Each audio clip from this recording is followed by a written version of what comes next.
Good evening, everyone. All the attendees who are here with us in the session, as I can see, most of the students are still joining us. We have 286 people with us as of now, and I'm sure more people will be joining us soon.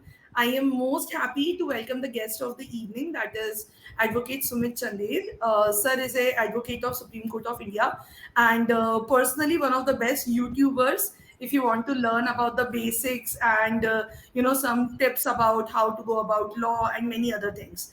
And in the same hope, we have invited Sir today to conduct a very important session with us on understanding how to read and analyze a judgment, which is one of the topics that I wish when I was a first year student I had somebody to guide me for. So I'm sure I will also get to learn a lot from you today, sir. And on that note, without any further ado, I request you to kindly initiate the session and enlighten us with the knowledge. Sure. Thank you. Thank you so much, Rashmi. And I'll straight away come to sharing my PowerPoint presentation and I'll take it from there.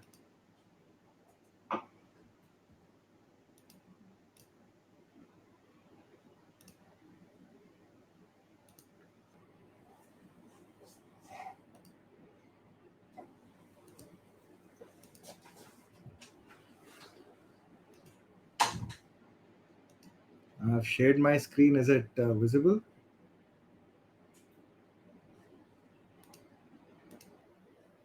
No, sir, I cannot see the screen.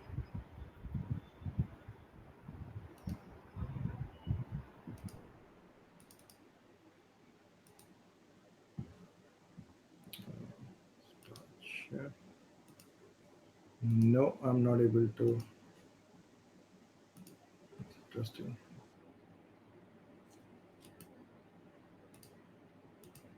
So what I'll do is I think I'll share my entire screen.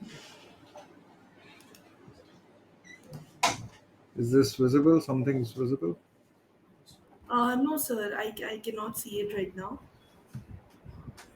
Well, that's how it works. Every time there's some fiasco or the other. Can I share the PPT with you and then you can play it for us? Will that be okay? Sure, sir. Sure, sir. I'll be happy to do it. I'll just mail it to you. Sure, sir. I request all the attendees to kindly have patience for the next 2 minutes so that we can coordinate the slides appropriately. Apparently, we are facing some kind of technical glitch, and I would really appreciate your patience.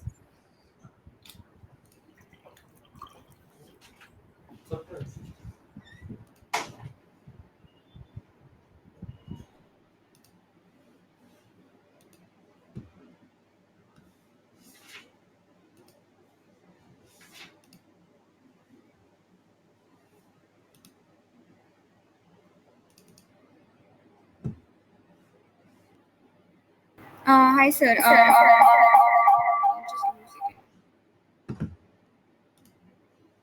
I have emailed you the PPT on Rashmi's email ID.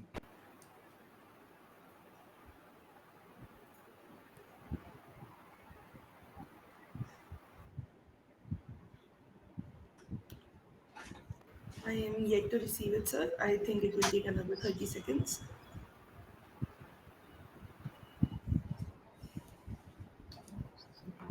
I have received the PPT.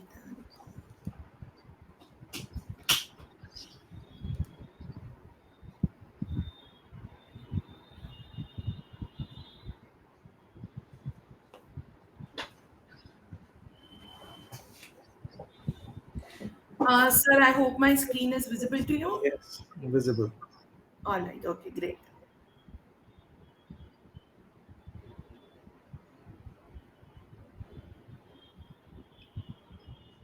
I can see the 361 people who have joined Yes, and sir. are viewing this. So welcome everyone to all the students. I'll do my best to make you understand how to read a judgment. But before I begin even telling you how to read it, it's very important for all of us to understand what constitute the parts of a judgment. So we divide, just for the understanding purposes, into certain number of parts. And once you understand what's where, in which part of the judgment contains what, it will make it easier for you to understand while reading a judgment as to where you actually need to look for when you read the judgment. The first, of course, it begins where you get to see that how many judges bench is it there, who are those judges, their names are written. There's a title of the case. The title of the case, of course, is very important, depending as to whether it's a suit, it's a petition. So if it's a suit, normally the title of the parties would be the plaintiff versus the defendant. If it is a writ petition or any kind of a petition, it will be a petitioner and a respondent. And similarly, in a criminal case, it would be an accused and a complainant. So, complainant versus the accused. Now, normally that's a state case, but these are the various forms of title of a case. Now, coming to the first part, when a judge starts dictating an order, he'll first give you a brief description of what he has understood and what he would call as the summary of the facts, where he would compile all the facts and to his best of understanding, and he'll put it as the first part of the judgment. So if you read the first part of the judgment, it would contain the summary of the facts. Then he will go on to mention what are the issues involved, or what issues did he raise, which he intends to decide in that judgment. So the issues would be written. The issues are normally written and they start with the word whether the, the plaintiff is entitled to the relief claimed, whether the suit is maintainable. And whenever the judge would write an issue, while framing of issues, it also writes what are those issues and who will prove which issue. So after each issue, the judge is going to say OPP or OPD. The issue which at the end the judge says OPP means that the onus of proving that issue would remain on the plaintiff. OPP, onus of proof on plaintiff. And similarly, the issue which the judge wants the defendant to prove in evidence would be written OPD. So after the issue to be proved by the defendant, at the end the judge is going to write OPD, which is onus of proof on defendant. After writing the summary and telling the issues, then the judge is going to write the arguments of the plaintiff. This is what the plaintiff's counsel had mentioned or argued, his points, arguments on facts, his arguments on law, and then comes the arguments on defendants. Similarly, the defendant's arguments on facts and law, the precedents that he has quoted, and so on and so forth. Then comes the observation of the judge. Now, the arguments have also decided, heard what's written in evidence on facts, on the precedents. But now the judge at the end, almost at the end, is now start going to talk about his observations as to why, what is going on in his mind, and why he would pass the judgment in a certain manner. And once he has given his observations about the case on facts and on law, then he will pass the decision. Finally, what and how the judgment is going to be and how it's going to be made applicable. So, this constitutes the parts of the judgment. Next, we have, can we have the next slide, please? Next, we have is the terminology. Now, when we talk about the terminology, there are certain terminologies, and it's very interesting. You would have noticed this in several judgments that you would have read. One is the supra. When does a judge write supra? But again, I'll come into the details of it one by one. So, normal common terminologies used in a judgment is supra, Ibid, upheld, overruled, suo moto. I'm sure you must have heard these terminologies somewhere or the other, or read them while reading a judgment. Now, one by one, I want to explain what they are. Can we have the next slide, please? So, we begin with supra. Supra is used in an academic or legal text to refer to a previously cited authority. So what happens is, supposing a judge is writing that in the case this of so and so, say William versus Stephen, it was held that so and so. So it puts a case, details of a case, including the citation at the first instance. So when it comes to the next, maybe later on the page 10 or something, then at a later stage, he need not write the entire citation with the full title. He may shorten the title. Like in this case, you can say in footnote 1, it was William Bond versus Stephen E. Sachs. And the law of interpretation it was related to, it was 130 Harvey L. so and so of 1079 page number. And it was a 2017 judgment. Now, when the same judge referred to this case at a later page, he need not have written the entire thing. So all what he needs to do is write Ward versus such supra note 1 at page 136. It's as simple as that. It's supra is basically referring to a judgment already quoted by the same judge in a previous page. Next is Ibid. Next slide. Now, what is an Ibid? Sometimes you note that when two or more consecutive notes come from exact same page number in the same source, a full bibliography is used, and it is the same first note citing that particular source. Say for example, so it's on the same page, but instead of supra, now because it's on the same page itself, we call it an Ibid. So if he's referring to Leo Tolstoy's reference at page 471, in the same page it re-refers to it, it only says Ibid. This means that both the notes are referring to the same page 471 of Leo Tolstoy's book Anna Karenina. Next we have is a terminology which is very commonly used, is upheld. The next slide please. When the judge agrees with a decision which was made earlier, it's in the next slide. Can I have the next slide please? After Ibid. Next. Can we have the next slide which says upheld?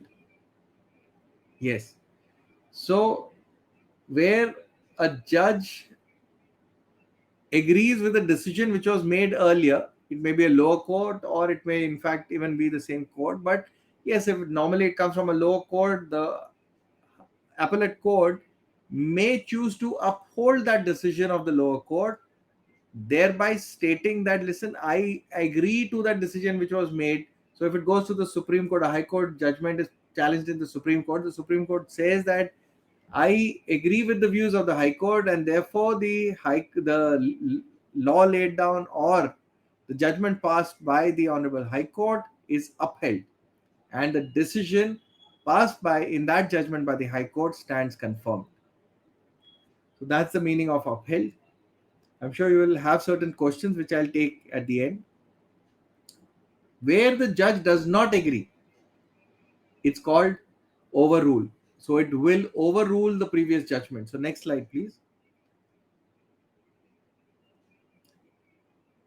Where the judge does not agree with that ruling or another precedent of the same court, maybe a larger bench, they may say that, listen, a court ruling or the other precedent which you have put here stands superseded, and with now the law is now changed to what we hold now. Say for example, we already have going on pending case on various issues. One is the sedition case which is pending before the Honorable Supreme Court. Now Supreme Court today also the hearing was listed. They have now, I think the government has taken some more time. That court is now looking at a previous judgment of a 5-judge bench constitutional court in the year 1962. So in case they wish to overrule or change that judgment because the times have changed. They may want to relook upon a 1962 judgment. They'll refer it to a larger bench of a 7-judge bench. And 7 judges will now sit over that 5 judges bench decision and may choose to overrule that decision and pass the new law as they may deem fit. Next, after that, another word you may have used very commonly is suo moto. These are not interconnected in any manner. These words are random words which I felt you would be interested in knowing and understanding because they form part of judgments, various judgments in some form or the other. Not all of them you will find in the same judgment. So it's different in different places. The next word, can I have the next slide please, is suo moto. What happens in suo moto is the court at times you would have seen certain title of the case to be court on its own motion versus so and so. So the court may come across certain information, maybe through media or otherwise, or maybe even a letter written by somebody, and it feels that yes, this is an issue which needs to be taken up on the judicial side. Then the court may suo moto take up this case, and without, it may not be an application or a petition coming from any party, so you don't need any other party. The court on its own motion may take up the matter and issue summons to the other side asking as to why some action should not be taken against them. So that's called a suo moto. It's normally done against the government. So now that you've understood what are the parts of a judgment, what are the terminologies used in a judgment, let us now understand where and how to find these judgments. It's very interesting as to once you may know what is there in the judgment, but a lot of people don't even know how to reach that judgment, how to find those judgments. So let's come to the next slide, which is where and how to find the judgments. In fact, this would also give you an idea as to what kind of books should be there in your library once you become lawyers. The basic, of course, is the Bare Acts. Now, what is a Bare Act? I'll again come one by one to all the type of books, but these are Bare Acts, commentaries, digests or manuals, citations, and journals. So the next slide, please, where we start discussing each type of book separately. So a Bare Act is actually the exact text of a particular enactment. What I would say, when the legislature or parliament for the central acts, when the parliament passes a law, as it is passed in the parliament, the same format it is put in bare. It's absolutely bare, minimal description of the enactment which has been passed by the parliament. So that is a Bare Act. For example, you will have Bare Acts like the Indian Contract Act, CPC. So everything has a Bare Act, and normally they're as thin and small as this. This is a Bare Act in my hands. Right? This contains the basic act as contents as it was passed in the parliament. No, nothing left to interpretations here. Next, after Bare Acts, we have something called the Commentaries. Now, commentaries are, of course, a more thicker, fat books. I have one book. Now, what are those? This is a textbook. Those bigger thick books, what they do is, in a commentary, they put down the contents of each section as in the Bare Act, and then the author of that commentary puts on the details of it in terms of by citing previous laws, previous judgments, and his own views as to what is the interpretation of that provision as it was there in the Bare Act.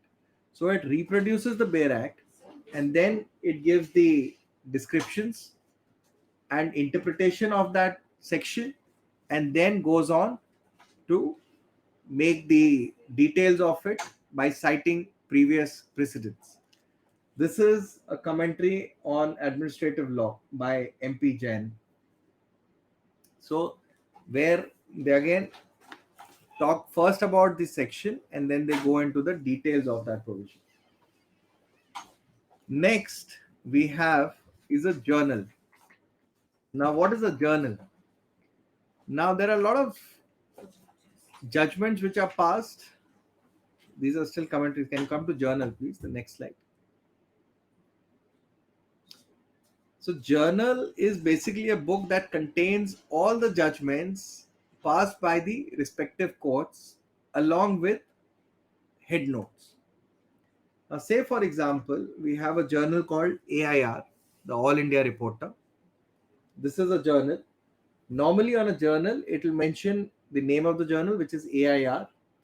Then it mentions the year of that journal, 1997 in this case, the volume number 14, and then it says Supreme Court.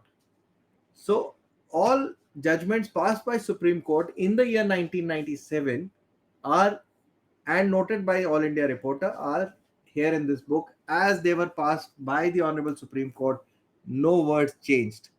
The only thing they do here is that they put in a head note, a small head note at the beginning of each judgment, which in a way describes the content of that judgment. Some of the examples of a journal are All India Reporter, AIR, which I just showed you. Then there are SCC, Supreme Court cases. There's CPJ, Consumer Protection Judgment, which only as a journal combines or collects the judgments passed by the consumer courts, the State Consumer Disputes Redressal Commission, and the National Consumer Dispute Redressal Commission. Then there are similarly for criminal cases, there are RCR, recent criminal reports. So on and so forth. There are various journals covering various high courts and the Supreme Court. There's also DLT, which is Delhi Law Times, which covers only judgments passed by the Delhi High Court. What is unique in these things, in these journals, is the head notes, which is made by each journal. That is their exclusivity. Rest, every judgment is exactly the same as it was passed by the court whenever it passed that judgment. Right. So next we have digest. What is a digest? So let's say we have, like I said, the journal at the end or in the beginning of every judgment, it has a head note. A digest is which combines those head notes or summary of those judgments and puts their citation. So it gives you the section in the first that of this provision, all head notes or summary of that judgments in one go. This is the All India Hindu Law Digest. So all cases related to Hindu law with respect to each of its provisions, it has given just 2-3 lines of the summary of that judgment with respect to that section and the citation so that you can go and take out that citation. We also have each journal may also come up with their own publication of digest. Like this is the recent criminal reports, RCR, like I had said, is the RCR Digest, where inside, if you see, they have only the RCR citations and summary of each judgment under each section of that law. But this would contain only criminal law judgments passed by the high courts and the Supreme Court. So certain example of it are, sorry ma'am, can we have the next slide please? So that is the RCR Digest, CPJ Digest and SCC Digest. There are many more. Every journal will have their own digests. Can we have the next slide please?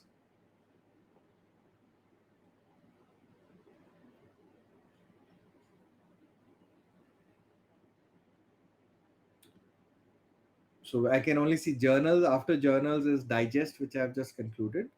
And then there are manuals. Can you come to the slide which says manual? So manual, while they change the slide to manuals, I'll just explain it. Manuals is normally made by AIR, All India Reporters. Now, why All India Reporters makes a manual? It's very interesting. The AIR manuals contain the head notes of all the judgments of AIR.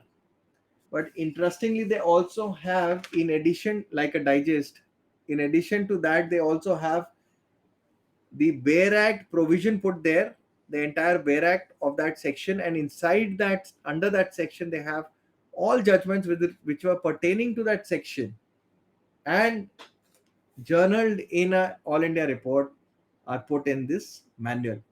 So if you buy, when you become lawyers, when you buy this entire set of manuals, you must, first thing I think you all should purchase is a AIR manual. Reason being, the AIR manual contains all the central government acts which are alphabetically put from A to Z, and you get all the Bare Acts.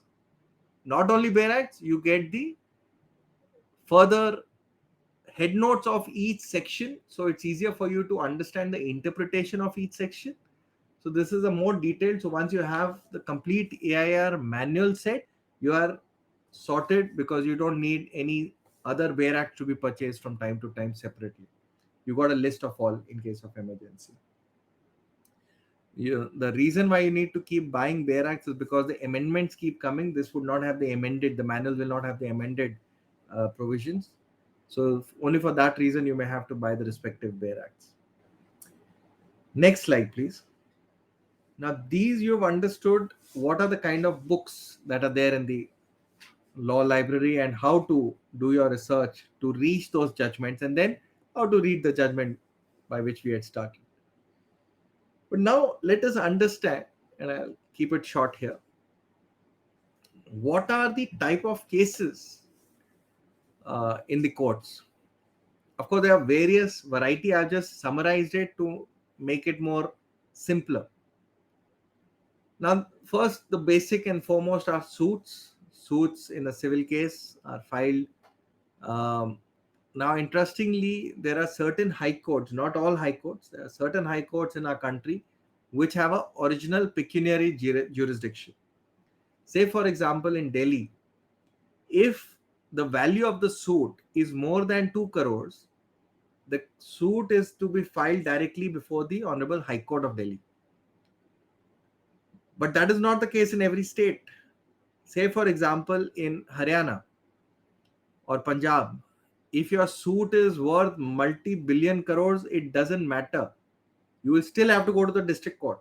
It may be 20 crores, 200 crores, 2000 crores. It will first go to the district court, because the Punjab Haryana High Court does not have a original pecuniary jurisdiction, unlike Delhi. So that's different from court to court.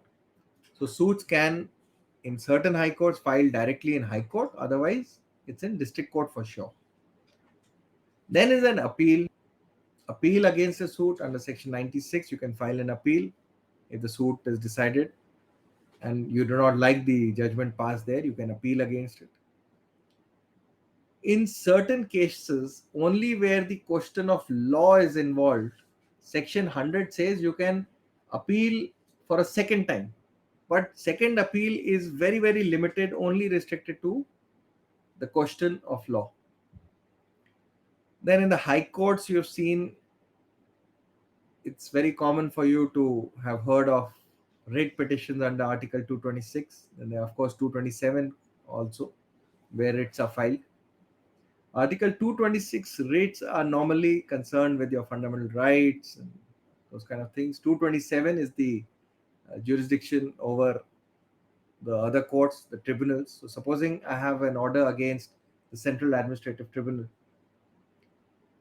I may choose to appeal against it, but there's no appeal lying against it. So I'll have to, instead of an appeal, I'll file a writ petition under Article 227 before the Honorable High Court. That will be heard by a single judge. Certain writs also heard by a single judge.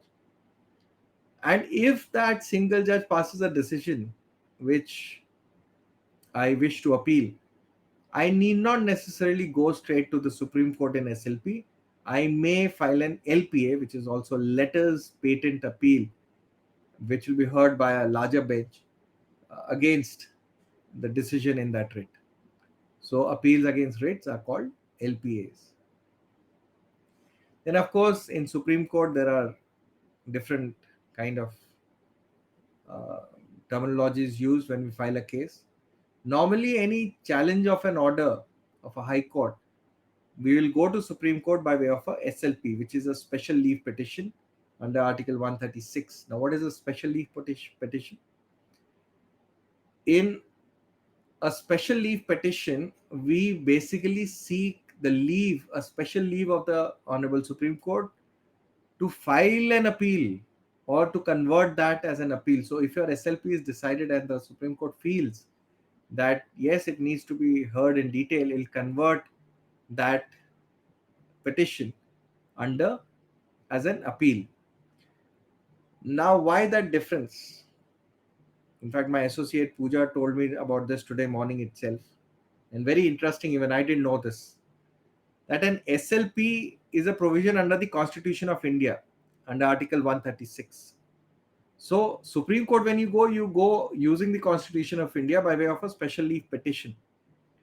But if the court decides to hear it as an appeal and converts it into a civil appeal or a criminal appeal, the reason why it needs to convert is because once the moment it becomes a civil or a civil appeal, it will automatically be following the rules applicable under the Code of Civil Procedure, or in case of a criminal appeal, then it would be the rules under the Code of Criminal Procedure.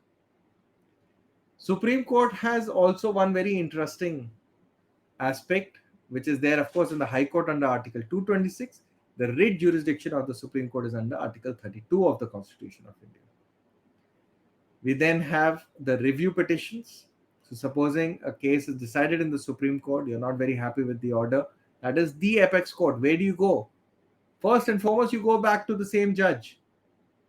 Of course, very limited scope under Article 137 by way of a review petition, where you ask the court to relook into the decision passed in your case.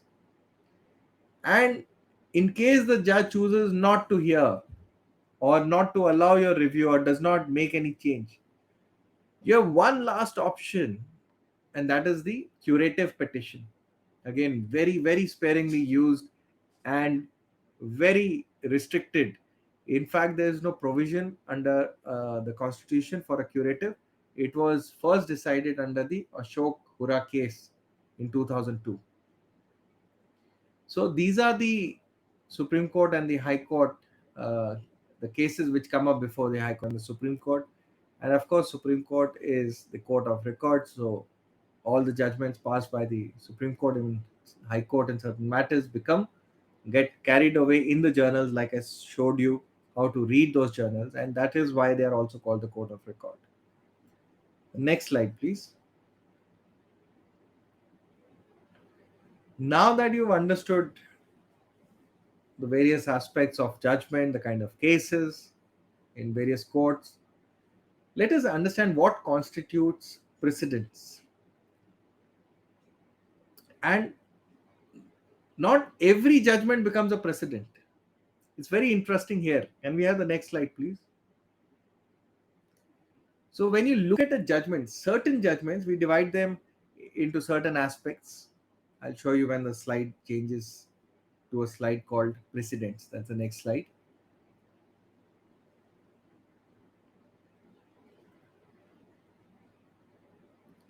And this is precedents are very interesting. Everybody's heard of precedents. We always, when we go to a court and we are arguing a case, we always take up a judgment of the High Court and the Supreme Court and say, see, this case, this issue has already become a precedent in so and so matter. So that's how we are quoting it. So, but all judgments, all part of the judgment does not become a precedent. Can we have the next slide, please? There are certain things in a judgment or certain part of a judgment which we call the ratio decidendi. Then there are certain parts which we call the Orbital Dictum. These are certain ways of the court. There's also terminology called stare decisis, which is there under Article 141 of the Constitution. And of course, another terminology used is per inquirium. I'll one by one explain what they are. Now, ratio decidendi and orbital dictum are of course explained in the case of Carlyle versus Carbolic Smoke Ball. A ratio decidendi is basically finally what the the ratio the court decides upon. That ratio, supposing the court feels that so and so is finally what it feels should become the law, that would become the ratio which it has now laid down or decided the case upon. So that is ratio decidendi. Then there's something called the Orbital Dictum. Orbital Dictum is basically where a court may give an example to make it clear as to why or what is the reason behind passing of that judgment, but it is not ratio decidendi. That again I'll show you by an example in the same case. That is an Orbital Dictum. Though it forms as an opinion of the court, it comes as an example of a court, but it cannot be taken as a precedent. Only the ratio decidendi becomes a precedent. Then there is stare decisis, Article 141, and per inquiry. So I'll come one by one. Let us come to this very interesting case of Carlyle versus Carbolic. Can we have the next slide, please?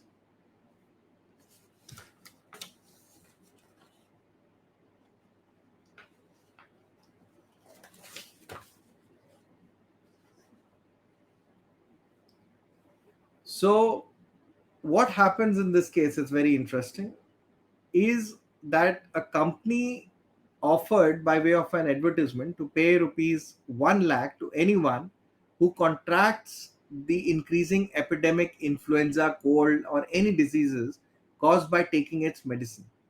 So the reason behind this was, at that period, phase in life, there were a lot of these diseases coming in, and it had challenged that anybody who takes this medicine of theirs, they will not have any of epidemics like influenzas, cold, or any diseases caused by these things if you take the medicine.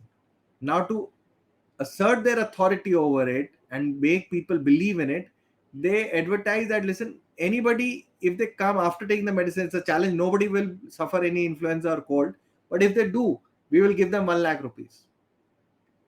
So they use the medicine according to the printed directions. There was one person, one lady, Carlyle, and finally when they had this 1 lakh rupees, which they, in fact, part of it, they've said 1 lakh rupees we are depositing in the bank to make it confirmed.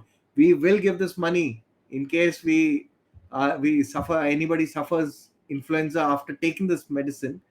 They said we'll give this, but somehow this lady, Carlyle, after taking the medicine, she thought she's safe. Like nowadays, a lot of people are taking the COVID medicines as precautions. And tomorrow, if they suffer COVID, though in India, no company has given that assurance that they'll give you 1 lakh rupees. But in this case, they did. It's an actual real case. But when this lady actually suffered influenza, even after taking the medicine, they stopped. They said, sorry, we are not going to give you the 1 lakh rupees because there was no contract between me and you. You never signed. For a contract to come into existence, there has to be an offer, there has to be an acceptance, and there has to be a consideration. But in this case, there was none with that lady and the company. So they refused to, or they give that 1 lakh rupees on this ground. On the next slide, can we have the next slide, please? Now, while passing this judgment, the court gave another example. And that example could not be used as for citing as a precedent. And that is why it is called the Orbital Dicta. So the Orbital Dicta, we have just written that just for your reference as to what constitutes an Orbital Dicta. So the example given by the court while passing the decision here, it said that if I advertise to the world, that's what the judgment said, if I advertise to the world that my dog is lost, and that anybody who brings the dog to a particular place will be paid some money, and all the police or other persons who are in the business of finding lost dogs expected to sit down and write me a note saying that they've accepted my proposal. No. Why, of course, they at once look after the dog, and as soon as they find the dog, they have performed the condition. The essence of the transaction is that dog should be found, and it is not necessary that under such circumstances as it seems to me that in order to make a contract binding, there should be any notification of acceptance. So, giving this example, the court finally went in favor of the plaintiff. But in case there is some other matter which comes up as an example of a dog being lost, could they have used this judgment as a precedent? No. This was just an example here, and that is why this example we call it a Orbital Dictum and not a precedence or not a ratio decidendi. But what becomes a ratio decidency? After giving this example, the court held that advertisement was an offer intended to be acted upon, and when accepted and the condition performed, it constituted a binding promise on which an action would lie, assuming that there was a consideration for that promise.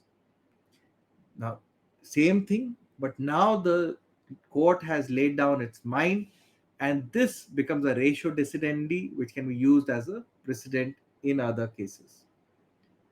So, thank you, everyone. I hope you understood what are the parts of a judgment, what constitutes a judgment, and how to find judgments.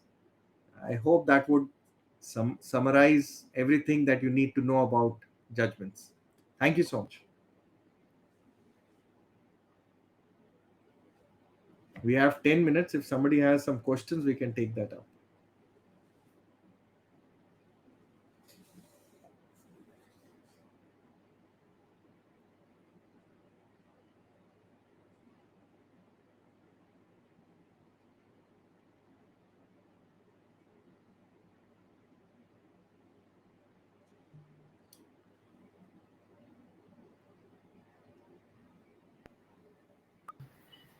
Right. I may ask all the attendees if they have any questions. They may kindly put that on the chat so that a resource person can address those questions.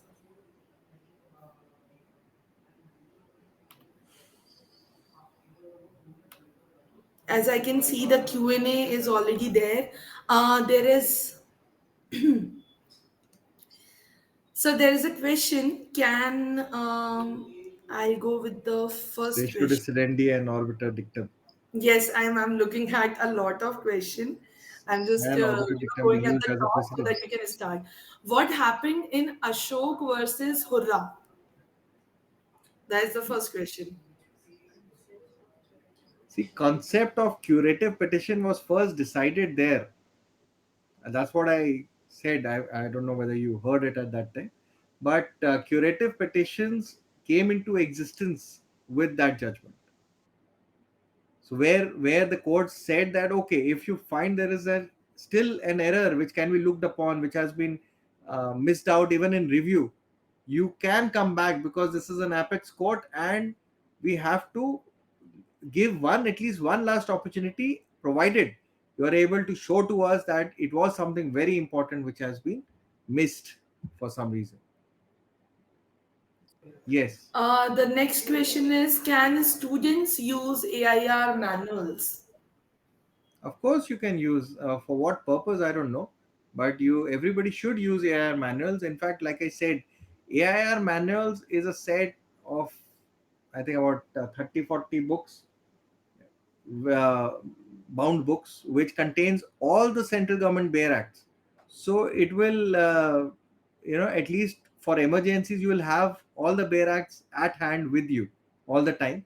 And then of course, in addition to just the contents of the bare acts, it has in detail the summary or the citations or the head notes which support that or explain that section or provision of law. So you must, I think everybody should have. Why only students? Okay. The next question is, what is a stare decisis? I had explained stare decisis, but stare decisis. Sorry, I was to explain it. I think I missed it there. Good. Thank you for reminding. Now, see, stare decisis is basically where Article 141 of the Constitution, which says that all judgments of the Supreme Court will be used as a precedence by other courts. So they make it binding on all other courts. That's Article 141, and that is called stare decisis. It's a decision which all courts below Supreme Court will have to accept it. The next question is, can you please repeat curative petition and SLP? The entire thing again, but I'll summarize it. Uh, See, what happens is special petition. SLP is a special leave petition. Any judgment of the High Court, when you go to the Supreme Court, you can go to the Supreme Court only by way of a SLP. I'm not talking about writ petitions. You can always file a direct writ petition under Article 32. But if you're going against a judgment of a High Court, of any High Court, you'll have to go by way of a special leave petition. That is a SLP, where you crave the leave of the court, a special leave of the court to appeal and appeal against that order. So if the Supreme Court finds that your case is fit to be heard as an appeal, it will allow your SLP and convert it into an appeal. Next question Yes, is, and can Orbital Dictum be used as a precedent?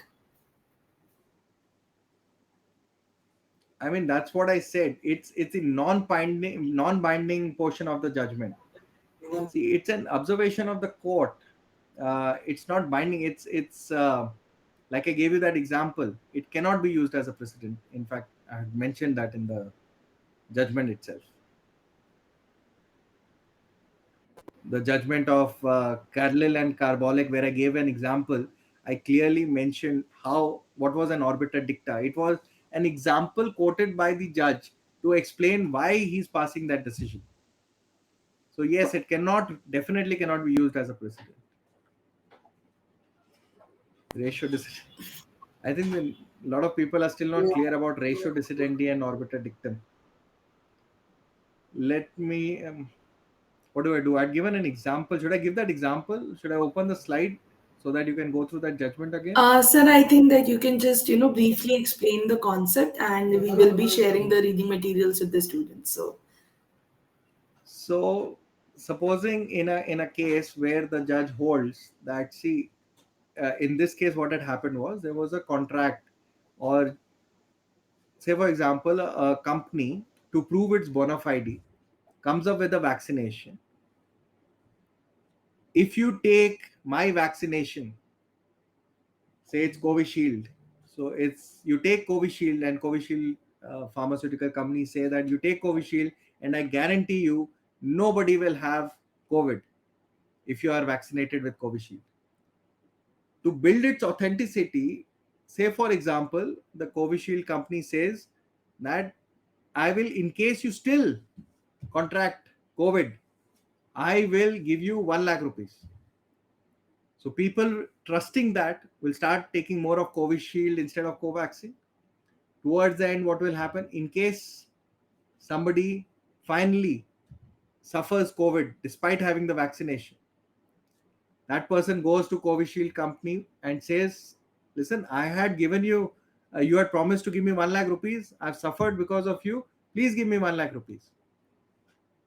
What happens? The company says, sorry, there was no binding contract.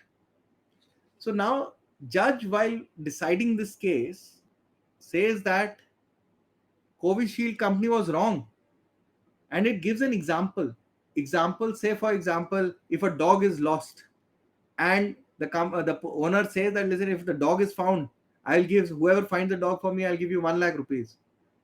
And everybody starts searching for the dog.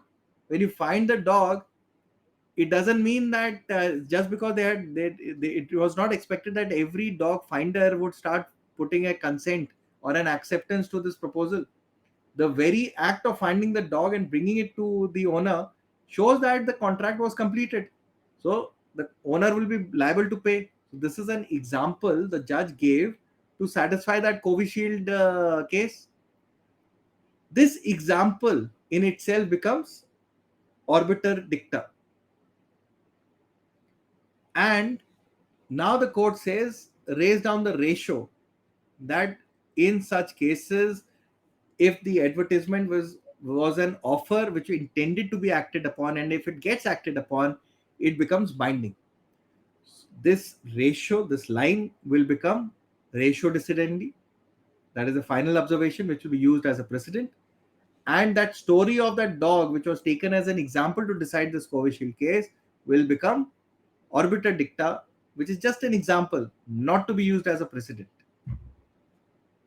I hope I'm clear now. Thank you so much, sir. I request all the participants that you may have come across a poll question that has been prompted by the organizers. I request all of you to answer the same so that it will be counted as part of your evaluation as well. So, apart from that, we'll move to the next question. Just give me 1 second, sir. It's already 7 o'clock, so I'll take just one more last question. Sure, sir, sure. Can you please shortly explain per incurium? So where a court relies upon judgment. So normally what happens is the courts rely upon precedents, it relies upon a certain provision of law, and then a statutory provision of an earlier judgment that would be relevant, and then passes a judgment. That's how it's passed, and that's how it becomes the stare decisis comes into play, because it has been relied upon and it has gone in a certain manner. Supreme Court decisions are binding upon all the courts. But supposing Supreme Court passes a judgment, and there are a lot of times when Supreme Court passes a decision which is based purely on facts, it does not rely upon any statutory provision of an earlier judgment or a precedent. It does not get into the depth of a certain provision of law. It's purely on facts or for some reason. Then it's called per inquirium. So it's an exception to a stare decisis. A stare decisis where all judgments of the Supreme Court are binding. The exception is a per inquirium judgment, which is not based on the precedents or any statutory provision. Those judgments are not binding. So per inquirium, basically those judgments passed by the Supreme Court, which are an exception to the fact that all judgments are binding. Or should I say, per inquirium are those judgments which are not binding, even if they are of the Supreme Court. Thank you, sir. Sir, would it be possible for you to take any more questions, or should we just? I would only want to clarify. Has anybody? This is a slightly technical thing. Has everybody understood per inquirium, or should I explain it once more?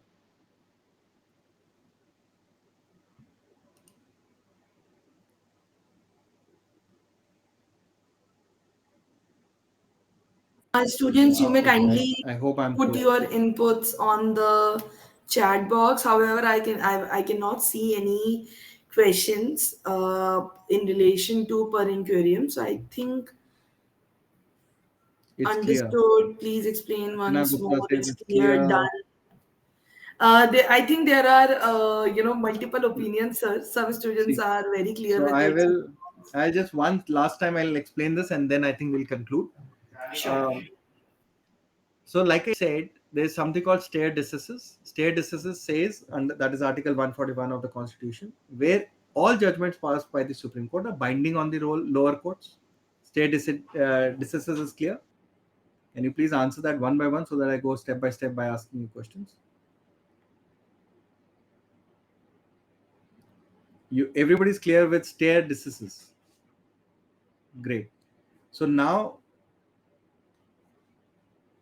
stare decisis is that all judgments passed by the Supreme Court will be binding on all lower courts, high courts, everyone. And that is Article 141. Very clear. Now there's an exception to it. Though Article 141 says all judgments of the Supreme Court will be binding, it also clearly mentions that all judgments which are per inquirium will not be binding. Now, why per inquirium judgments will not be binding? What is per inquirium? Per inquirium is those judgments which have not relied upon a precedence or a certain provision of law, or it has not even gone to the legal aspects, purely based on facts. Those are an exception because they are bound to the facts of that particular case. In fact, Supreme Court in certain matters make it clear that this judgment being passed will not be binding on similar, will not create a precedence. Supreme Court itself says that. So those are exceptions. Even to exceptions to Article 1, exceptions to Article 141, which clearly says all judgments are binding except these judgments. And those judgments are called per inquirium.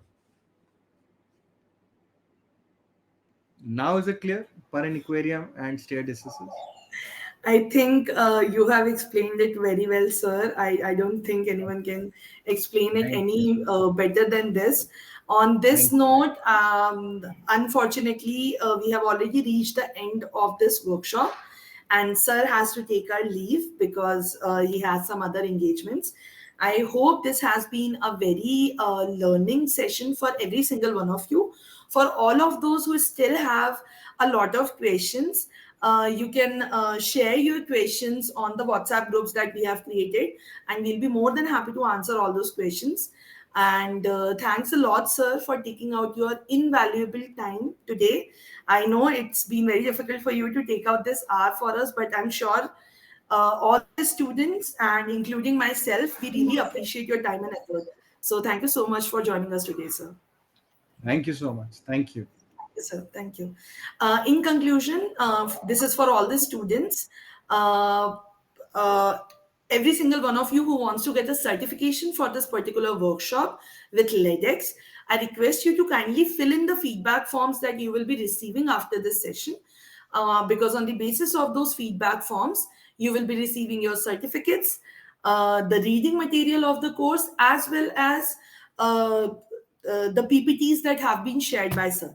In addition to that, LEDX is also organizing a boot camp on conflict resolution, mediation, and client counseling on the 20th of May.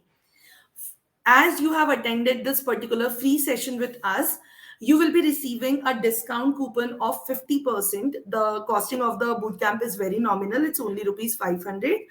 And those of you who will be joining us for that bootcamp and who have attended this workshop will be getting a discount coupon of 50%. So you will only be paying half of what is the registration amount. So I hope to see many of you in that session as well. Rest assured, it's a 9-hour long session for 3 days. You will get a lot to learn, and I'm sure you will have a wonderful experience with us again. On that note, I bid you all adieu, and I hope you had a great learning experience with LEDX. Thank you so much.